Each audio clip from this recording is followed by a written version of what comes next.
प्रशासकीय अधिकारी आणि इथले जे मातबर नेते आहेत यांच्या समोर आमचे जे काही अडचणी आमच्या या प्रभागाच्या त्यांच्या समोर आम्ही मांडलेली आहे. पण त्यांनी आतापर्यंत या जी प्रॉब्लेम आहे तो सोल्युशन काढलेला नाही.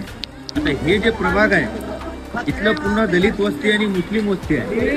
ही गरीब लोक आहेत, ही काम करणारी आपले कामधंदे करून जगणारे इथं लोक राहतात. मला काय म्हणायचं, प्रशासकीय अधिकारी आणि जे गव्हर्नमेंट अधिकारी इथे या ठिकाणी यायलेत त्यांना एवढंच सांगायचंय की इथे जे लोक राहतात ते दलित वस्ती आणि मुस्लिम वस्ती माणसं हे का माणसं नाहीत का, हे का जनावर आहेत का? या लोकांना असं सोडून दिलंय तुम्ही. फक्त येता टाइमपास करता, तुम्ही फोटो काढता आणि फोटो काढून जाताय. आता मी ज्या ठिकाणी थांबलेलो या 4 फूट पाणी या ठिकाणी आलेलं आहे. तर ही मुलगी बघा, ही मुलगी घरात कवापासून अडकलेली आहे. कोण अधिकारी आलाय का इथं? काहीच नाही. आणि स्वतःहून इथं बघितलं तर ही मुलगी आता बाहेर काढली. तर हे प्रत्येक वर्षी हे जी प्रॉब्लेम येते आणि हे रोड नाल्या जे सर्व जे चॉकअप झालेले आहे त्याच्यामुळे हे पाणी पुढे जात नाही.